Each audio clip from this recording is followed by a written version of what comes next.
I used to visit death-themed subreddits like Watch People Die and Morbid Curiosity very regularly. I don't know why, but I've always been drawn to that kind of stuff. Horror movies, real-life stories, it all fascinates me. I wish I had looked away, because there are some things you can't unsee. I remember one video in particular. A man is cut in half by a train, his legs severed and viscera scattered, while he miraculously and horribly remains alive for a few minutes, waiting for death. That one really got to me, not just the carnage inflicted on the poor man, but the fact that a huge group of bystanders did nothing but film him. No one offered comfort, no one held his hand.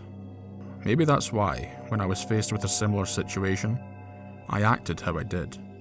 I was walking back to my office building near the end of my lunch break after getting a sandwich at the local deli. The weather was a perfect spring day, blue sky with a light breeze and the scent of the ocean in the air. The tranquility was shattered by the screech of tires, the sound of metal on metal, and the most horrendous screams I've ever heard.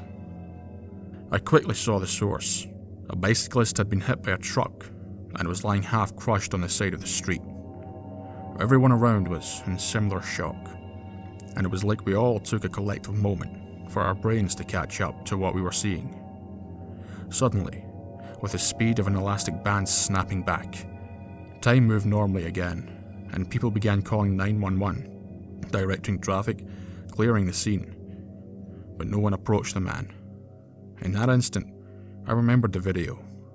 I knew what I had to do, and before I could think, I rushed to the victim's side. To say it was the worst thing I've ever seen is a gross understatement. The man's intestines were spilling out of a gash that nearly severed him in two. One of his legs was a pulp of red, and the smell, oh God, the smell was unfathomable. As I approached, I saw that my fear was confirmed. He was conscious. Imagine knowing you're mortally injured, aware that you're living the last moments of your life. It's not a fate I would wish on anyone. So, I did what I could. I knelt by his side, careful not to look at the injuries more than necessary. His eyes were huge, with pupils blown out and whites rolling like wild horses. As he saw me, he stilled a little and reached for me with his working arm. "Shh," I murmured, as I clasped his hand. "I'm here. I've got you." I didn't know what else to say at that moment. He stared at me, and his laboured breathing slowed a little.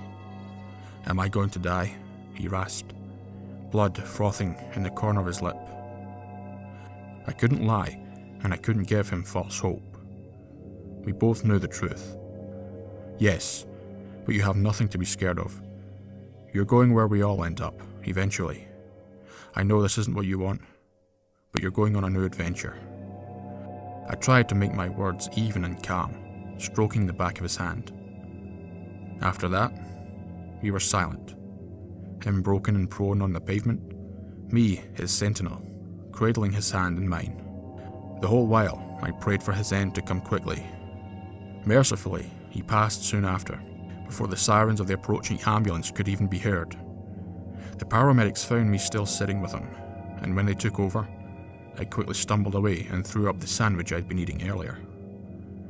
It was the hardest thing I've ever done, witnessing his last breath, but I knew it had been the right thing. I called into work shortly after and let my boss know what had happened.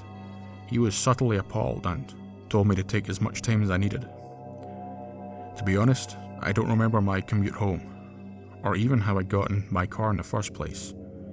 I stumbled into my apartment and got right into a hot shower, clothes and all, thinking only of washing the man's blood off. When I emerged later, scrubbed pink and feeling more exhausted than I ever had, I had only thoughts of sleeping for a long while.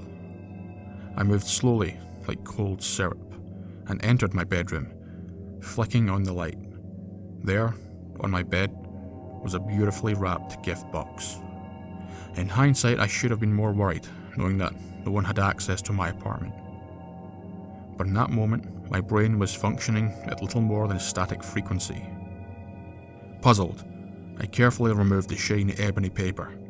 A cold chill seemed to seep from the box, and I opened it to reveal a mass of onyx fabric.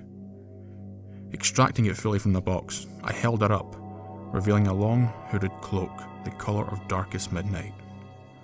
It was then I saw the card. In delicate calligraphy, it said only 5 words: "For a job well done."